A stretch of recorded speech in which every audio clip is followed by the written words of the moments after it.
été dans l'isolement après que la santé est évaluée. J'ai vu le personnel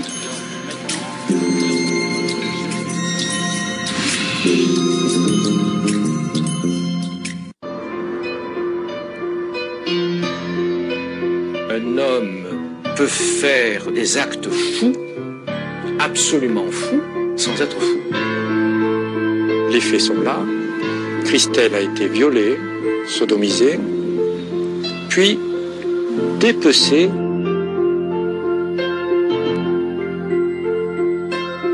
C'est là que j'ai compris à son regard qu'il avait fait du mal à Christelle. On apprend qu'il y en a un qui s'appelle Marletta, qui était de passage le jour de la disparition de Christelle. Il a ouvert les paquets, il a vu des morceaux de chair. Qui a balancé les morceaux dans la Pointe Rouge? Christian était en prison depuis 3 semaines. À mort. La réaction de Marseille, c'est à mort. Bon, tout le monde voulait un coupable, on avait le coupable.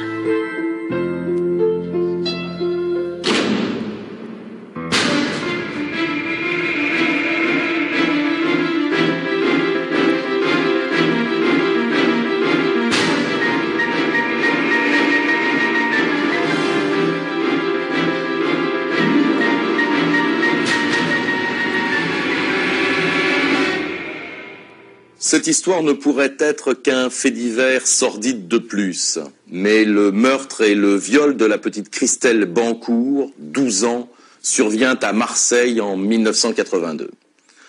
1 an à peine après l'abolition de la peine de mort. La justice ne possède alors plus dans son arsenal l'exécution capitale. La guillotine a été rangée sur les étagères de l'histoire. Christian Marletta, accusé du crime de la petite Christelle, est très vite condamné par la presse avant même que ne débute son procès. Il faut dire que tout l'accable dans cette affaire. Une affaire qui éclate donc dans un climat de haine attisé par des journalistes sans scrupules. Pour les proches de Christian Marletta, c'est une erreur judiciaire. Pour eux, Christian Marletta est innocent et victime d'une justice expéditive qui avait besoin de faire un exemple après l'abolition de la peine de mort.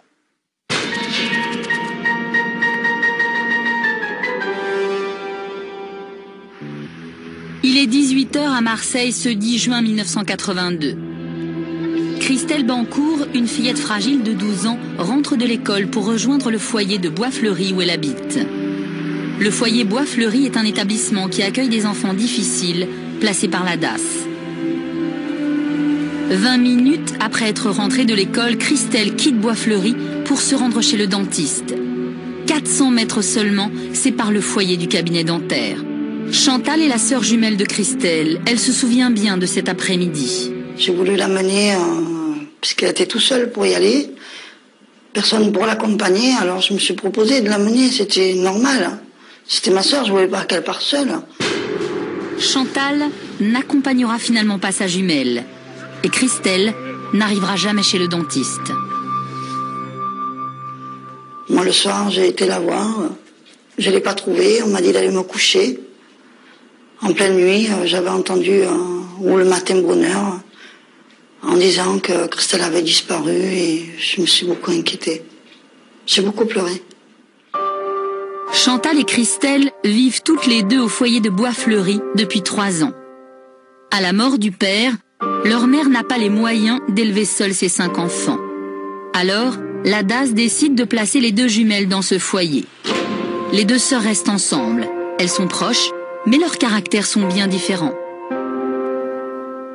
Christelle, c'était la plus fragile. Elle était jolie et très timide, réservée. Alors quand Christelle disparaît, les éducateurs ont du mal à croire à une simple fugue. La fillette était bien trop craintive, trop peureuse pour prendre seule l'initiative d'une fuite. Vers 21h, les éducateurs de Bois-Fleuri se rendent à l'évêché, le commissariat central de Marseille, pour signaler la disparition de la fillette. Jean-Claude Guénassia est à l'époque commissaire de police à la brigade des mineurs. C'est lui qui dirige l'enquête. Dès qu'on fait les premières investigations, qu'on s'aperçoit qu'elle n'est pas dans sa famille, chez sa mère, chez ses copines, c'est inquiétant, d'autant plus que le dentiste où elle était susceptible d'aller le soir même ne l'a jamais rencontrée.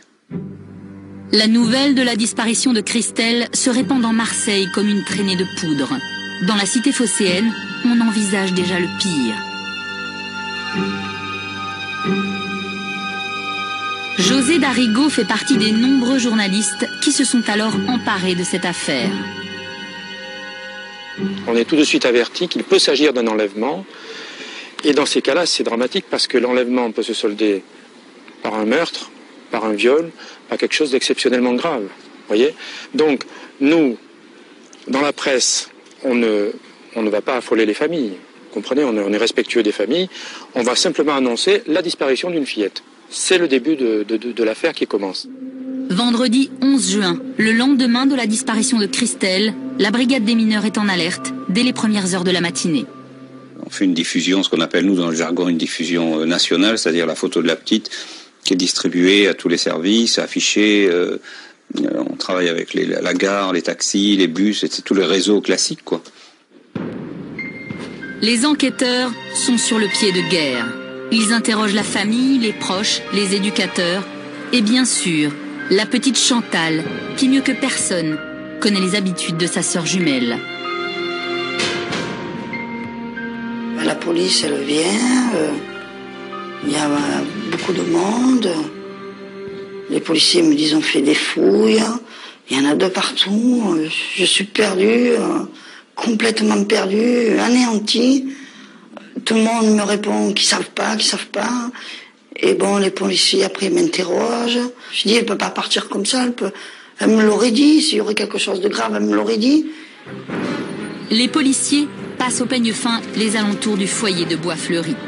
Les quartiers de Saint-Tron, de Saint-Loup, de la Pomme et du pont de Viveau sont ainsi ratissés. Le moindre bosquet est fouillé, le moindre point d'eau vidé. Mais malheureusement, aucune trace de Christelle. Marseille retient son souffle. Le 13 juin, soit 3 jours après la disparition, une piste, enfin. La maman de Christelle reçoit un coup de téléphone anonyme. Au bout du fil, la voix d'un homme. Il réclame une rançon de 8 500 francs qui devra être remise boulevard Paul Claudel dans le 10e arrondissement de Marseille. La mère de la petite fille devra déposer l'argent dans une voiture blanche. Le lendemain matin, Madame Bancourt se rend au rendez-vous munie d'une fausse rançon et discrètement suivie par des policiers en civil. Les enquêteurs en planque attendent jusqu'à midi que le ravisseur se manifeste. En vain, la piste se révèle fausse. Le coup de téléphone n'est qu'une plaisanterie de mauvais goût. Retour à la case départ, les recherches sont au point mort. Le dispositif qui au départ concernait les fonctionnaires traditionnellement chargés de cette mission, la brigade des mineurs, s'étend. On fait venir très vite aussi le chien piste, on fait venir les plongeurs, je l'ai dit, on fait venir... on fait des recherches tous azimuts, quoi. Donc il y a une quarantaine de fonctionnaires qui sont mobilisés que sur le cas de la disparition de Christelle. Des pistes ou des indices ont peut-être été ignorés. La ville attend des résultats. Cela fait maintenant 6 jours que la fillette a disparu. Le commissaire Guénassia décide alors de tout reprendre à zéro. En faisant les listings des éducateurs employés à Bois-Fleuri, on apprend qu'il y en a un qui s'appelle Marletta qui ne travaille plus dans l'institution, mais qui était de passage le jour de la disparition de Christelle. Les policiers doivent vérifier la moindre piste. Christian Marletta est alors convoqué au commissariat de police de Marseille pour être entendu comme témoin. Mais des faisceaux de présomption sont déjà suffisamment forts pour qu'il soit placé en garde à vue.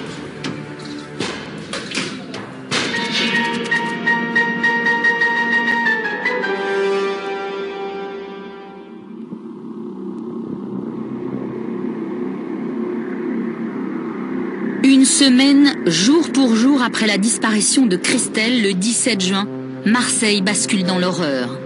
Vers 8h30 du matin, 2 employés chargés de l'entretien du centre commercial du Merlan, dans les quartiers nord de la ville, commencent leur tournée d'inspection.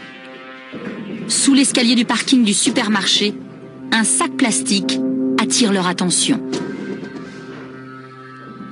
Et il se trouve qu'en manipulant ce sac, il s'est ouvert. Et ça a été l'horreur absolue pour les boueurs en question qui a vu un tronc de jeune fille se déverser devant lui, sans tête ni membre. Horrifiés, les employés préviennent les policiers qui font rapidement le rapprochement avec la petite Christelle. On apprend qu'elle a été, d'après les médecins légistes, découpée vraisemblablement avec des couteaux de cuisine. L'autopsie va prouver que Christelle a été violée, sodomisée, et que, je ne sais pas si c'est post ou antémortem, mais c'est l'autopsie qui le dit. Les policiers investissent le quartier du Merlan et entreprennent les fouilles pour retrouver les restes du corps, la tête, les bras et les jambes. Ils vident les containers un à un, déchirent tous les sacs, renversent tous les cartons, sans résultat. Dès le lendemain matin, la nouvelle de la découverte macabre s'étale à la une de tous les quotidiens marseillais.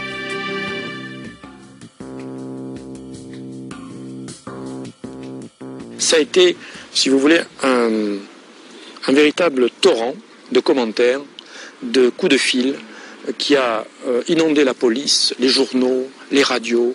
On est entraîné par ce courant de l'opinion qui dit on ne touche pas à un enfant. Un enfant, c'est sacré. C'est sacré. Il ne faut pas y toucher, sinon on mérite la mort. C'est un cri unanime. Tout le monde à Marseille réclame la tête de celui qui a violé, tué, découpé cet enfant et brisé la vie de toute une famille. Ma mère Monique me dit rien. Son compagnon, son mari, Robert me dit rien. Ils veulent pas que je regarde les journaux, que je lise les journaux. Malheureusement, un jour, ils sont venus faire des courses. Je vais dans la chambre des parents pour regarder. Et c'est là que j'ai appris qu'on avait retrouvé un morceau de son corps. Et je ne me suis pas imaginé ce que c'était, comment on pouvait découper un corps d'une petite fille. Ça me rendrait malade, complètement malade. La pression monte sur les enquêteurs, la presse se défoule. Christian Marletta, témoin, devient suspect numéro 1, mais devant les policiers, l'éducateur nie les faits. Maintenant que Christelle est morte, l'enquête évolue, la stratégie policière change. On ne cherche plus le suspect d'un éventuel enlèvement, mais le coupable d'un crime odieux, un assassin d'enfants. Il est 7h30 ce matin du 18 juin 1982. Christian Marletta entame sa 40e heure de garde à vue quand les policiers décident de l'emmener à la morgue du Pharo. Le but, le confronter aux morceaux de cadavres retrouvés la veille et voir si sa réaction est susceptible de le confondre. On lui présente le tronc de la fillette qui était là. Comme tout le monde, c'est difficile à supporter. Donc quand il revient dans la voiture avec les policiers, il est accablé et puis il nous fait savoir qu'il apprécie pas tellement qu'on lui ait montré ça. Il trouve qu'on est même dégueulasse d'avoir fait ça. Christian Marletta vacille, mais ne craque pas. De retour au commissariat, un inspecteur de police a une nouvelle idée pour tenter de le faire avouer. Un coup de bluff. Il décide de lui montrer le sac bleu, découvert dans le parking du supermarché du Merlan, et dans lequel on a retrouvé le tronc de la malheureuse Christelle. Et là, il y a un quiproquo extraordinaire. C'est la chance des policiers. Marletta voit le sac, il blêmit, il pâlit, et dans sa tête, il se dit « Ils ont relevé mes empreintes, ils savent que c'est moi. » Et il s'incline. Oui, c'est moi. L'éducateur avoue et livre sa version des faits. Selon lui, ce jour-là, il a croisé Christelle une première fois et l'a raccompagnée au foyer Bois-Fleuri sur sa moto, une Honda 125. Plus tard, il tombe de nouveau sur elle, par hasard, et la fillette lui demande alors de la conduire chez le dentiste. En chemin, sans qu'il ne sache vraiment pourquoi, Christelle tombe de la moto. Alors pour la soigner, il l'emmène chez lui, au 48 rue des Abeilles, dans le 1er arrondissement de Marseille. Là, il essaie de lui parler, lui demande où elle a mal. Mais Christelle ne répond pas. Il raconte la suite aux enquêteurs. Je l'ai d'abord secoué par les épaules, en lui disant « Réponds, réponds !» J'ai réalisé soudain qu'elle ne devait pas se trouver chez moi. À partir de là, j'ai pris peur. Je lui ai serré le cou. Elle est tombée sur le sol. J'ai constaté qu'elle ne respirait plus.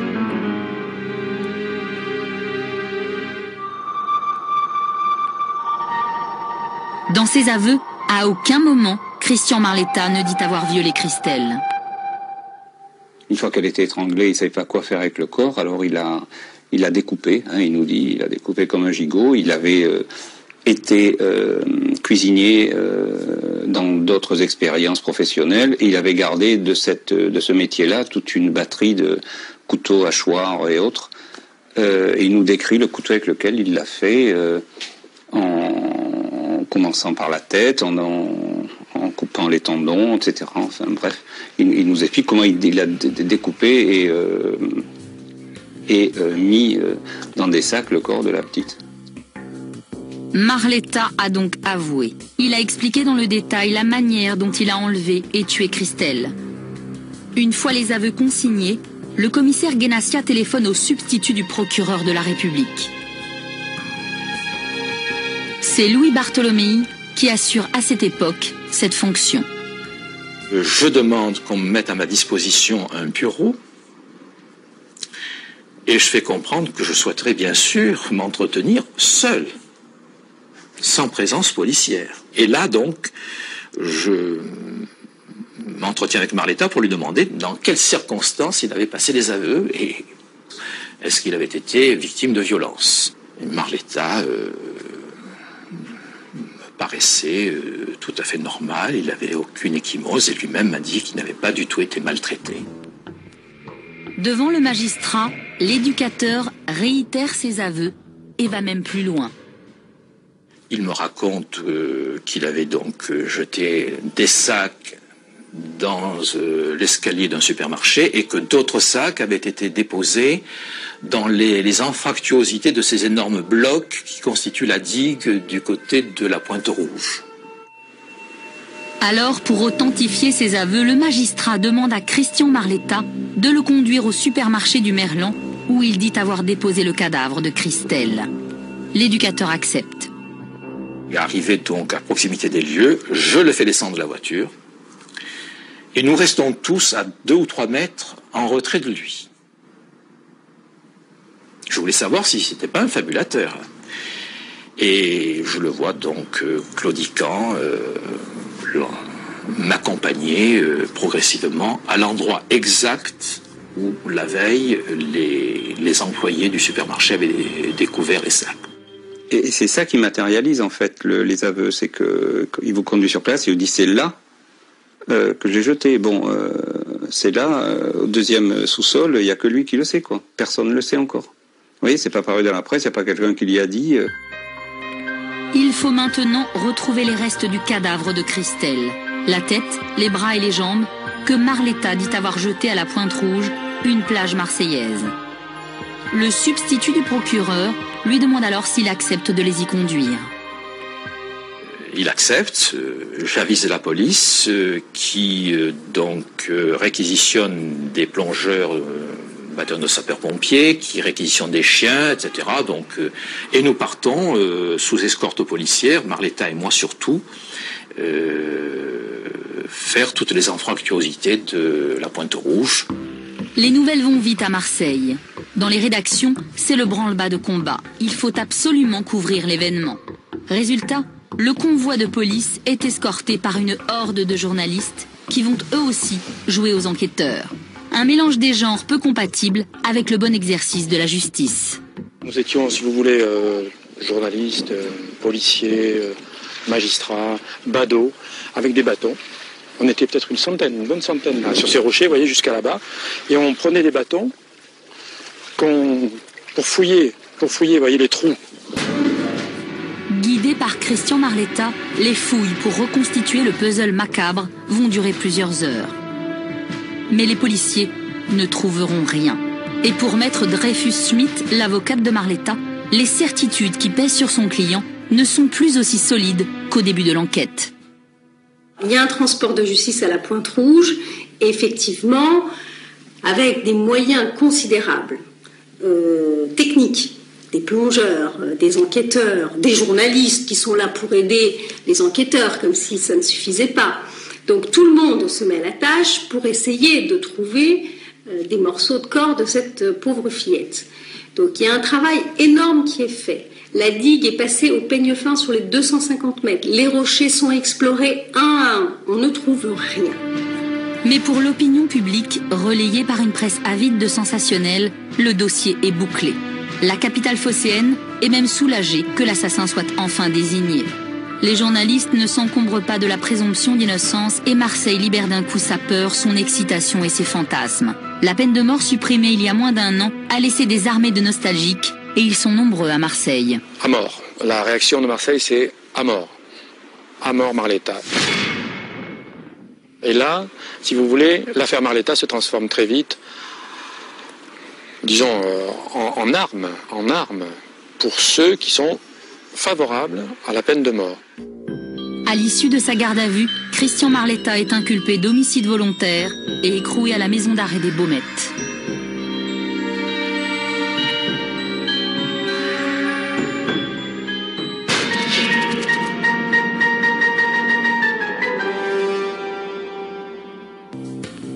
Christian Marletta est né le 24 septembre 1951 à Marseille. Né d'une fratrie de 3 enfants, il grandit dans un foyer où l'entente familiale est bonne. À l'âge de 18 mois, il est atteint d'une poliomyélite. De cette maladie, il gardera quelques traces, notamment un léger claudiquement. Bon élève, Marletta obtient son bac et rêve de devenir médecin. Précisément, chirurgien ou gynécologue. Mais il renonce finalement à ses études pour parcourir le monde.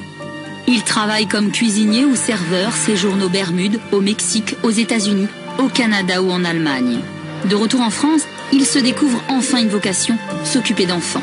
Il passe son diplôme d'éducateur et en 1979 obtient un poste au foyer de Bois-Fleuri où travaille sa femme Dalila, éducatrice elle aussi. Jacqueline Anglade était directrice du foyer à l'époque où Christian Marletta y travaillait. C'est un nouvel éducateur, hein. Il avait fait ses études d'éducateur un peu plus tard que les autres. Donc lui, il croyait au métier et il voulait que les gosses réussissent. Pour Jacqueline Anglade, Marletta est un éducateur irréprochable. Elle le soutiendra envers et contre tout. C'était le meilleur éducateur. C'était le plus strict. C'était un homme droit, caractère difficile. Christian Marletta reste 3 ans à Bois-Fleuri avant de démissionner pour un nouveau centre éducatif. Car entre-temps, il a eu un enfant, un fils, Adrien. Il est rentré dans le bureau comme ça, en disant j'ai un fils. Je crois qu'il est né le 14 ou 15 juillet, quelque chose dans ce goût-là. Oui. Non, c'était la grande joie. Et c'est là où il nous a annoncé, je ne peux pas continuer à... Il a dit devant le président, je suis désolé, mais je ne peux pas continuer parce que on ne peut pas faire des nuits Dalila et moi. Qui gardera l'enfant? Il ne voulait pas le confier à quelqu'un d'autre qu'à eux deux. Christian Marletta est décrit par de nombreuses personnes qui l'ont côtoyé comme bon mari, bon père et bon éducateur. C'est quelqu'un qui a besoin d'avoir ce qu'il avait, tout pour être heureux, c'est-à-dire une femme aimante, un enfant qui vient de naître, une ferme qui vient d'acquérir. Donc voilà un individu qui a tout dans la vie pour être heureux. C'est quelqu'un d'assez secret, décrit comme autoritaire, mais dans ces groupes d'enfants, ça se passait plutôt bien. Il n'y a pas de problème particulier avec les enfants, hein, ni avec les autres animateurs. Un homme exigeant et strict. Seules quelques voix s'élèvent pour le décrire un peu trop autoritaire. Christian Marletta, c'était un éducateur dur, très dur. Il avait ses petits chouchous préférés, comme pas mal d'éducateurs ou d'éducatrices. Et il avait un ton sec quand il parlait. Et rien qu'avec son regard, il pouvait faire peur. Il n'était pas là pour les bichonner, comme on peut dire. Il était là pour les éduquer. Mais cette carrière irréprochable est entachée par une sombre affaire de mœurs. Une affaire qui concerne Chantal, la sœur jumelle de Christelle. 1 an et demi avant la mort de sa sœur, elle a accusé Christian Marletta d'attouchement. Il est arrivé dans mon lit, c'était le soir, c'était tard. Il s'est frotté contre moi, il m'a touché de partout. Et Et j'ai trouvé ça tellement grave, j'étais pétrifiée. Il n'est pas resté longtemps, il n'est pas resté 1 heure, hein. Il a dû rester, je sais pas, les minutes, j'avais pas la montre en main. Hein. Il est resté quelque temps et quand il a vu qu'il se passait rien, il est ressorti et il est reparti. À l'époque, on ne la croit pas. Chantal aurait menti, elle se serait inspirée d'un scénario d'un film diffusé quelques jours plus tôt au foyer de Bois-Fleuri pour accuser Marletta. Il n'y aura aucune suite, pourtant cette histoire d'attouchement entache la réputation de Marletta.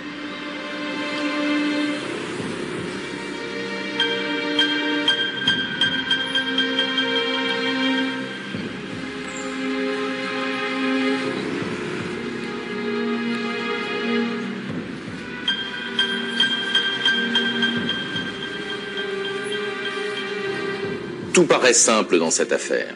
À ce stade de l'enquête, la culpabilité de Christian Marletta ne semble faire aucun doute. Mais le contexte marseillais de l'époque ne va pas aider à ce que l'enquête et l'instruction se déroulent sereinement. En juin 1982, la ville est encore traumatisée par 2 autres affaires sordides d'enlèvement d'enfants qui se sont également terminées dans le sang. Dès lors, on a ce sentiment que pour la police et la justice, il faut agir vite. Il faut punir les assassins d'enfants pour ne pas donner l'impression que l'abolition récente de la peine capitale peut inciter des détraqués à passer à l'acte.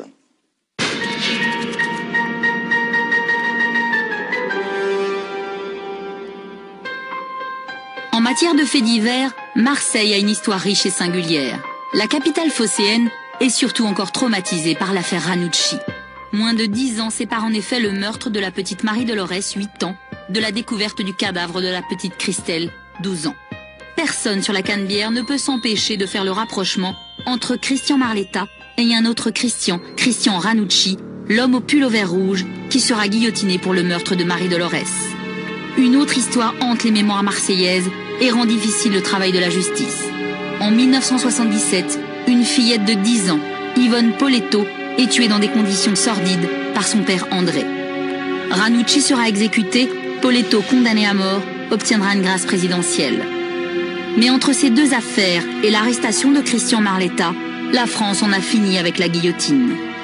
Les 2 histoires de Ranucci et de Poletto restent profondément ancrées dans l'inconscient collectif marseillais au moment où l'affaire Marletta éclate. Ce fameux inconscient collectif qui, à Marseille, si vous voulez, avait dans la tête, dans l'esprit, Ranucci, Poletto, s'est réveillé d'un coup. Avec le cri unanime, les assassins d'enfants, ça suffit. Ça suffit. Hein. C'est une époque où encore la famille a une très grande importance. Marseille est une ville d'immigration importante avec beaucoup d'Espagnols, d'Italiens, d'Algériens, etc. Des gens qui respectent la famille, vous savez, où les enfants sont sacrés. Les crimes d'enfants incitent la rumeur phocéenne à peser sur le bon déroulement de la justice. Une justice qui ne peut plus appliquer la peine capitale comme sanction contre les tueurs d'enfants. Avec l'affaire Marletta, à Marseille, c'est tout le débat sur l'abolition de la peine de mort qui est ouvert une nouvelle fois.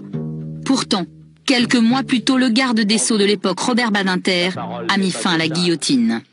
La peine de mort est contraire à ce que l'humanité, depuis 2000 ans, a pensé de plus haut et rêvé de plus noble.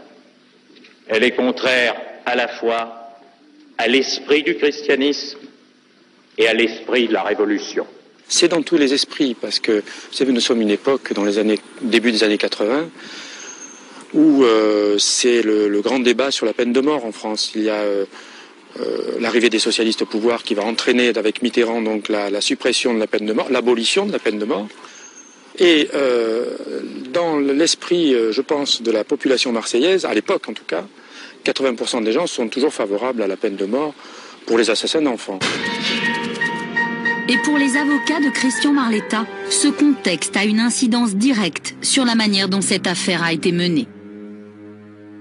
On a l'impression que tous les nostalgiques de la peine de mort sont là pour se déchaîner et pour prouver précisément que, puisqu'on a supprimé la peine de mort, voilà ce qui se passe, c'est que c'est un effet induit de la suppression de la peine de mort et qu'effectivement, il y a une espèce un caractère émotionnel surdimensionné qui est dans cette affaire et que, malheureusement, personne n'a essayé de contenir. À Marseille, l'horreur continue. Le 27 juin, 10 jours exactement après la découverte d'une partie du corps de Christelle, les policiers se rendent à la Pointe-Rouge. Un baigneur vient de trouver dans l'eau un bras et une jambe. La plage est évacuée et des fouilles avancées sont organisées. Elles ne donneront rien. Une semaine plus tard, le 3 juillet, c'est de nouveau un bras et une jambe qui sont repérés par un pêcheur flottant à la surface de l'eau. Il ne manque alors plus que la tête de Christelle pour que les pièces de ce macabre puzzle humain soient rassemblées. C'est un plongeur sous-marin qui la retrouve sur un fond rocheux le 11 juillet. À partir de là, on a pu établir formellement que c'était Christelle, qu'elle avait bien été découpée de la manière dont il l'avait annoncé, et qu'il était bel et bien l'auteur de cet enlèvement et de cet homicide.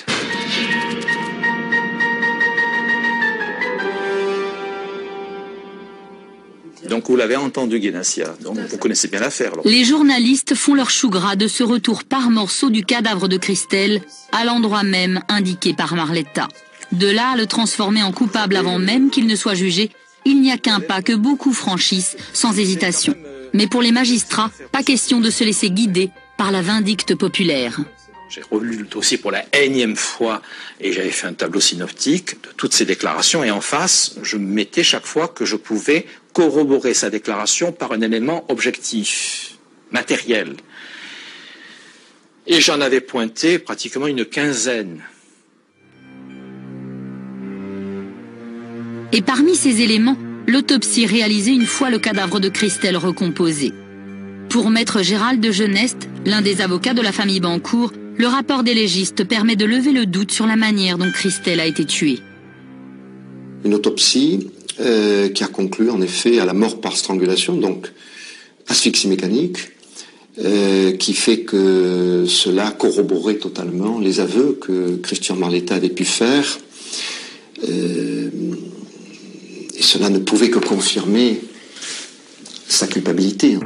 Second élément à charge dans l'instruction, l'analyse des couteaux dont Christian Marletta dit s'être servi pour dépecer le corps. Et les médecins légistes ont pu constater qu'ils avaient une usure qui aurait pu correspondre, même qui correspondait à un usage inhabituel, quoi. Que c'était plus comme si on avait coupé sur des os. C'était compatible avec les déclarations de Marletta. Marletta déclare avoir découpé le cadavre de Christelle dans sa salle de bain, qu'il a nettoyé ensuite.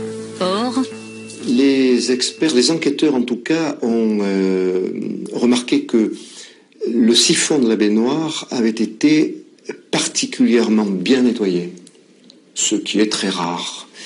Il avait été nettoyé en profondeur et on avait trouvé simplement un lambeau de chair, mais très fin. C'est tout ce qu'on avait trouvé, mais il est vrai que le siphon était remarquablement, d'ailleurs je crois que c'est le terme qui avait été employé, remarquablement nettoyé. À l'époque, il n'y a pas encore d'analyse ADN. Impossible donc de savoir d'où provient ce lambeau de tissu organique retrouvé dans le siphon de la baignoire.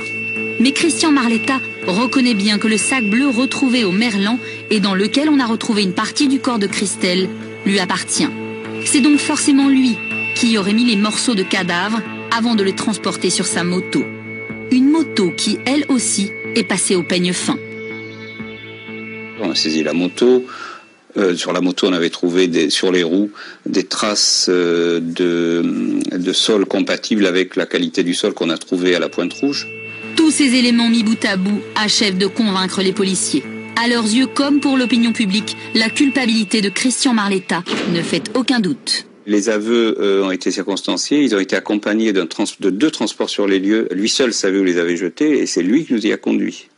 Ensuite, il a expliqué de façon formelle comment il a découpé et l'autopsie a confirmé. Ensuite, on a trouvé les couteaux.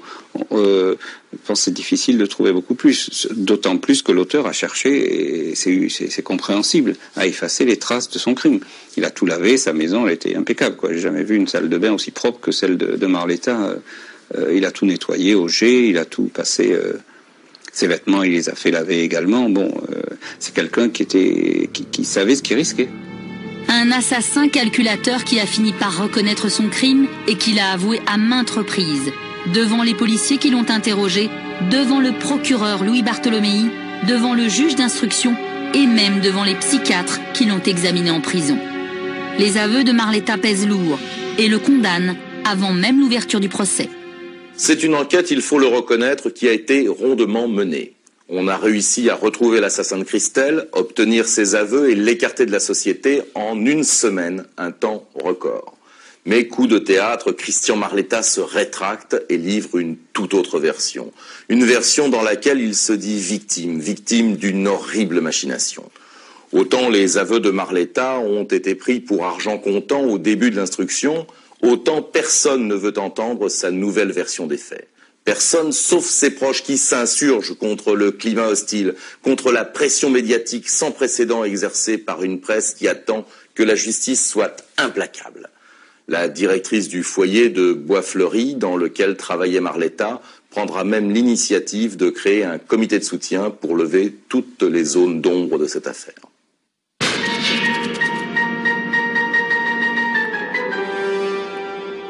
Le 5 juillet 1982, dans une lettre adressée au juge d'instruction, Christian Marletta donne sa nouvelle version des faits, fort différente de celle qu'il avait livrée dans ses premiers aveux. C'est en rentrant chez lui, un soir, quelques jours après la disparition de Christelle, qu'il aurait découvert son corps sans vie dans son propre appartement. Il prend peur, s'affole, et ne sachant quoi faire, le découpe et s'en débarrasse. Mais Christian Marletta ne dit pas là tout ce qu'il sait. Sa vérité, c'est quelques semaines plus tard qu'il finira par l'avouer au magistrat instructeur. Dans cette affaire, il n'a fait que transporter les morceaux du corps de Christelle. Et s'il a accepté d'endosser la responsabilité de sa mort, c'est qu'il a un lourd secret.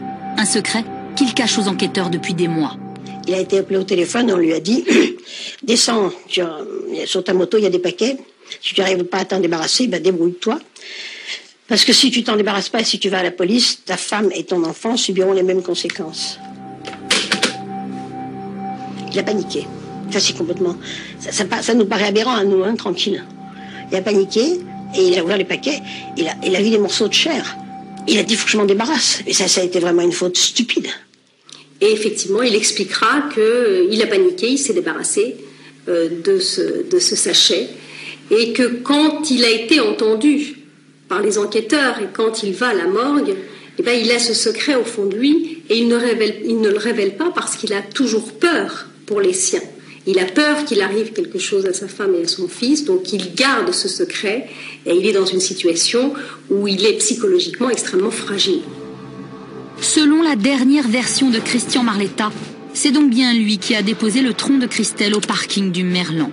En revanche, ce n'est pas lui qui a jeté la tête, les bras et les jambes à la Pointe Rouge. Selon Christian Marletta, c'est le vrai criminel qui, pour l'accuser, a déposé les autres membres à la Pointe Rouge, un endroit désigné par Marletta lors de ses aveux. On s'en souvient, au moment des premières recherches très médiatisées, personne n'avait rien trouvé. Et étonnamment, voilà que les morceaux réapparaissent quelques semaines plus tard et au même endroit. La personne qui est le réel assassin, qui est le réel coupable dans cette affaire, a bien compris les enjeux. Donc il est assez facile pour lui, quelque temps plus tard, parce que c'est quelqu'un quand même de très pervers et très intelligent et manipulateur, de venir déposer successivement à des dates rapprochées des morceaux de corps qui apparaissent miraculeusement. Donc sans l'information et la divulgation par les journalistes de cette information, il n'y aurait certainement pas eu, dans ces conditions, les restes de l'enfant retrouvés à la Pointe Rouge. À l'époque, les rétractations de Christian Marletta sont relayées par la presse comme étant l'ultime volte-face d'un être pervers et diabolique. Il faut bien que quelque chose de plus vienne caractériser ce monstre au seul moment où il pourrait nous paraître pitoyable s'il avait la force de reconnaître son crime, écrit Jérôme Ferracci pour le Méridional. Ou encore, qui peut croire à de pareils boniments sanglants?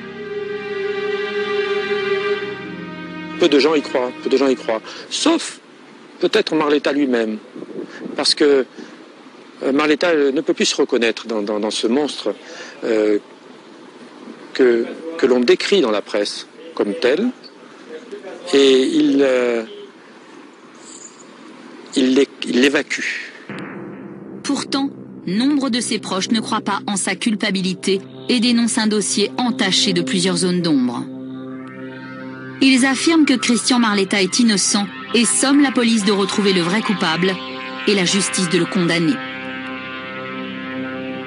Dans cette affaire, une des caractéristiques importantes est qu'il n'y a aucun témoin des faits. Personne n'a vu Christian Marletta emmener la fillette, personne ne l'a vu monter chez lui.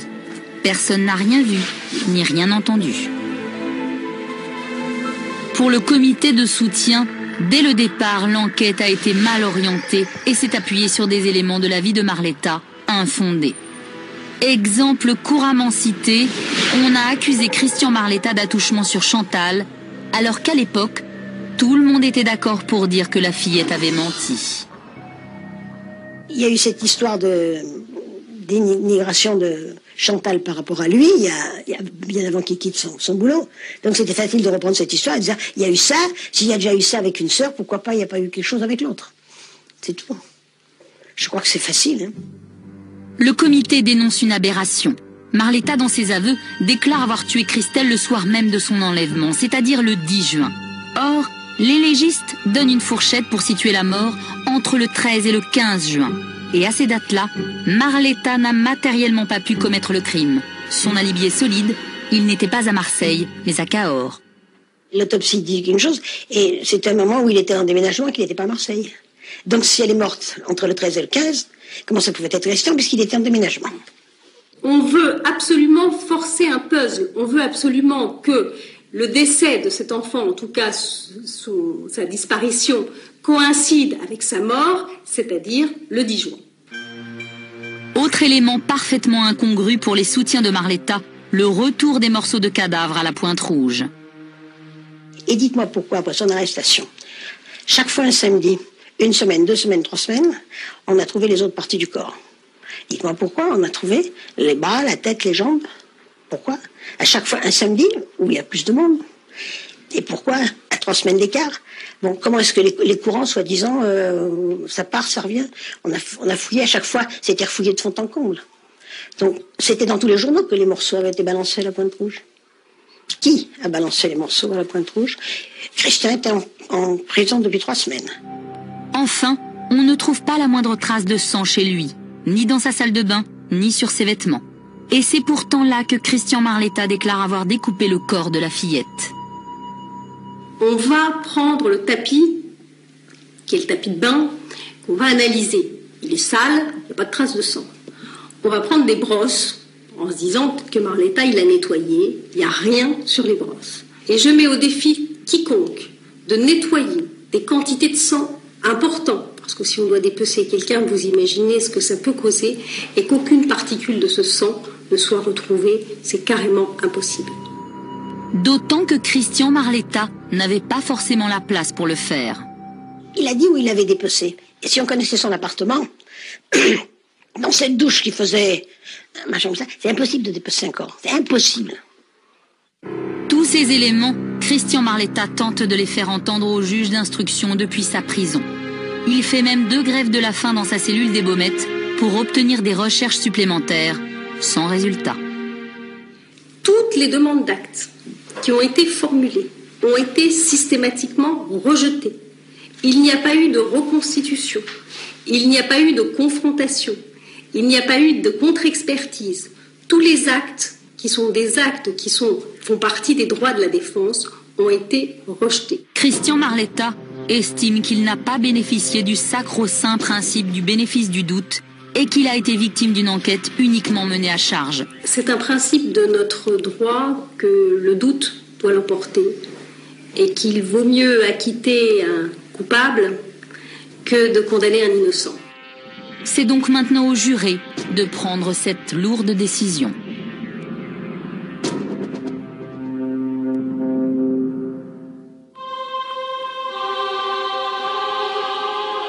Le procès de Christian Marletta s'ouvre le 12 mars 1985 devant la cour d'assises d'Aix-en-Provence. C'est un procès hors norme, c'est un procès politique, quelque part, où l'opinion publique est au premier rang des témoins. Dès les premières minutes de son procès, l'image que donne Christian Marletta n'est pas bonne.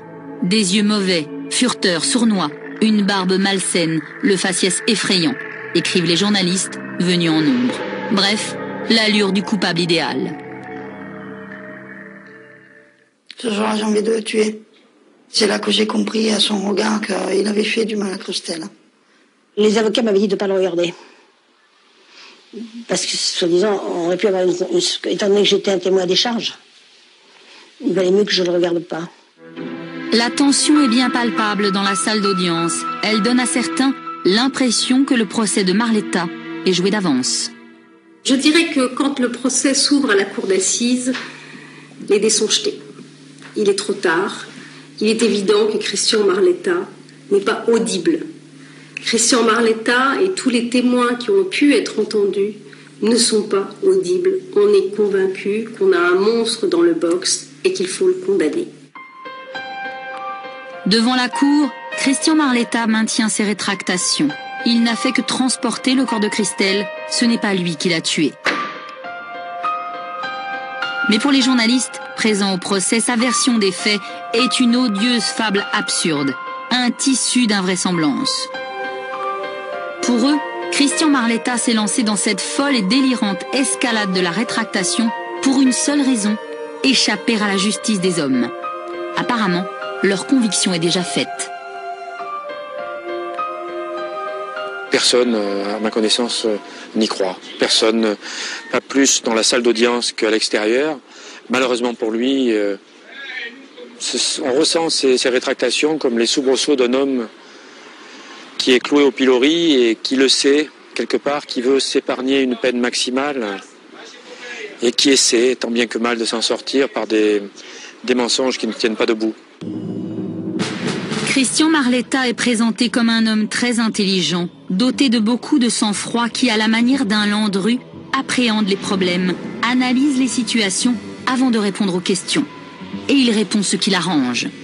Ses avocats tentent de donner une autre image de leurs clients en faisant appel à des témoins de moralité. Ils citent à comparaître toute une batterie d'éducateurs et d'amis qui se succèdent à la barre pour dresser de l'accusé un portrait élogieux.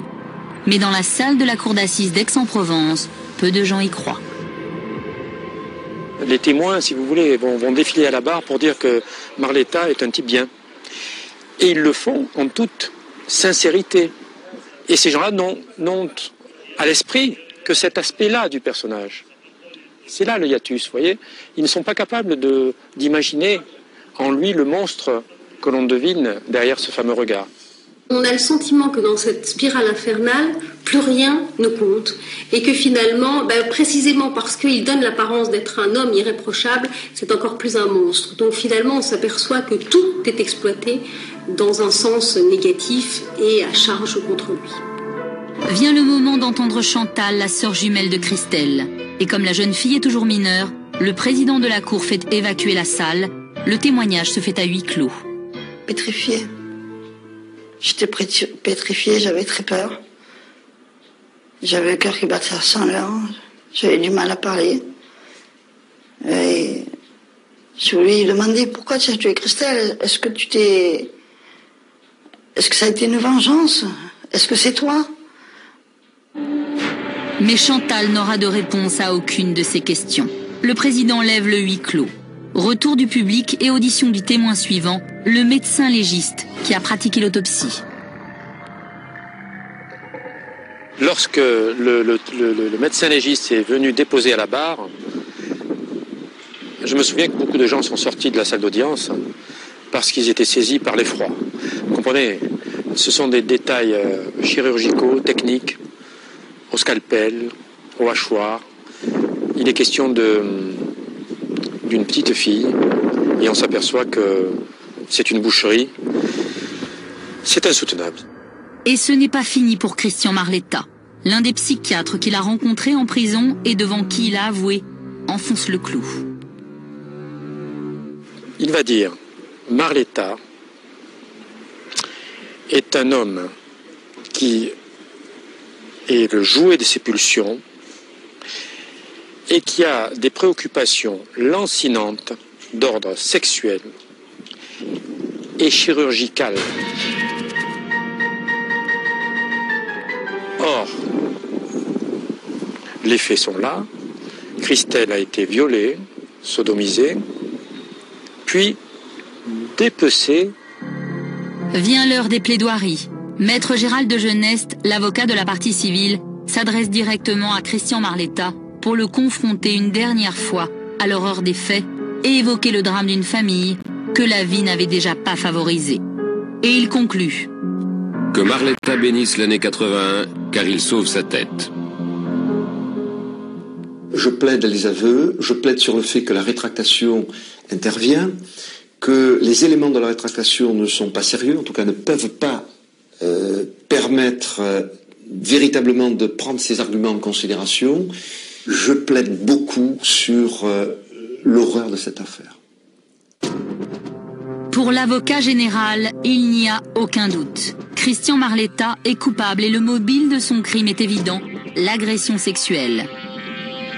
Son réquisitoire va durer plus de 3 heures. 3 heures à l'issue desquelles le magistrat demande la peine la plus lourde, la réclusion criminelle à perpétuité.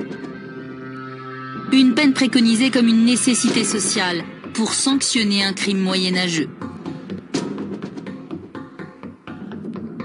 Pour les avocats de la défense, la tâche est quasi insurmontable. Ils plaident l'instruction bâclée et dénoncent un dossier où l'on s'est trop facilement contenté des aveux. Mes confrères qui étaient à l'audience ont été extrêmement courageux, se sont battus pour essayer de faire entendre qu'il y avait une part de doute dans ce dossier et qu'en tout état de cause, les éléments recueillis par l'instruction ne permettaient pas de condamner Christian Marletta. Mais je crois que la vague était trop forte et c'était comme remonter un torrent en sens inverse. C'est effectivement une plaidoirie très touchante, mais malheureusement pour maître Philippe Voulant,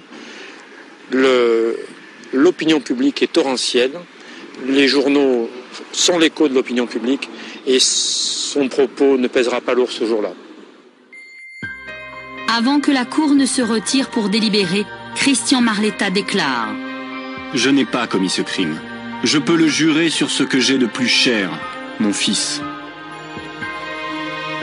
Le 15 mars 1985, après 3h30 de délibéré, Christian Marletta est reconnu coupable du viol et du meurtre de Christelle.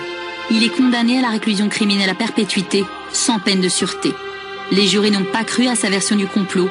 À l'annonce du verdict, l'accusé ne bronche pas. Aucune réaction particulière. Il s'est contenté d'avoir un geste de la tête en disant « Vous vous trompez, c'est pas moi ».